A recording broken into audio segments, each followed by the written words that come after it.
В 2021 году опытный рейнджер Йонас, более 10 лет работавший в заповеднике Цава-Ист, как обычно отправился на ранний патруль. Он внимательно изучал следы на красной грунтовой дороге, ведь именно так часто удавалось вовремя заметить опасность для животных.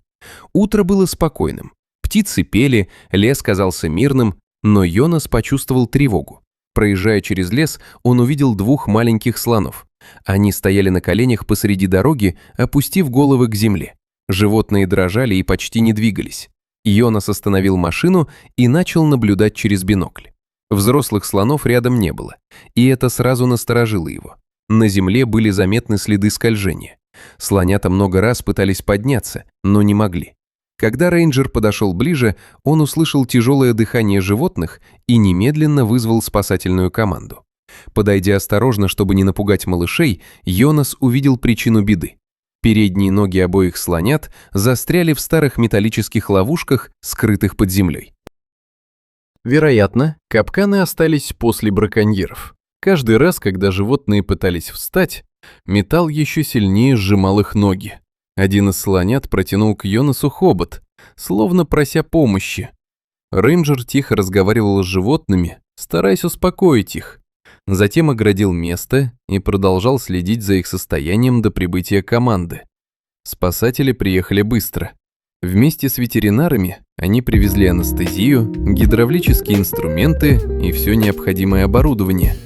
Команда разделилась на две группы, чтобы одновременно и безопасно помочь обоим животным. Ветеринар рассчитал дозу снотворного для каждого слоненка. Первый укол был сделан дистанционно, и через несколько минут дыхание животного стало ровнее. Второй слоненок нервничал сильнее, поэтому врач дождался подходящего момента и точно ввел препарат.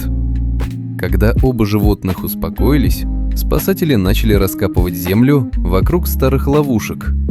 Работа требовала терпения и осторожности.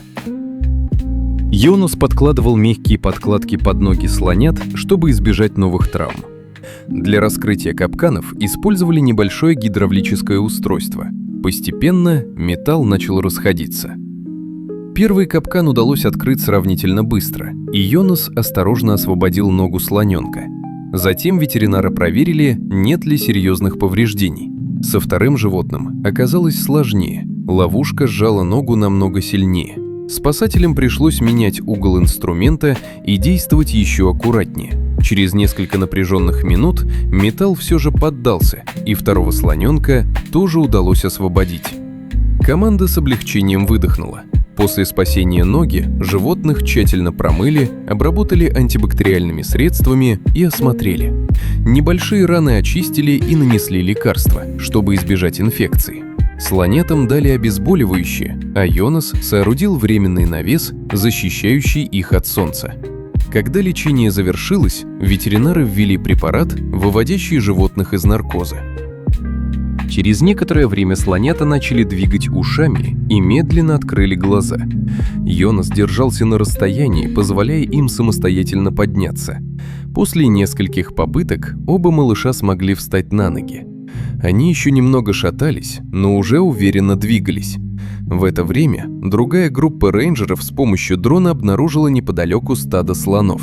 Йонас осторожно направил малышей по безопасной тропе. Вскоре издалека раздался зов матери. Услышав его, слонята оживились и ускорили шаг. Когда они приблизились к стаду, взрослые слоны встретили их громкими радостными звуками. Это был трогательный момент воссоединения. Йонас стоял в стороне и смотрел, как спасенные животные возвращаются к семье.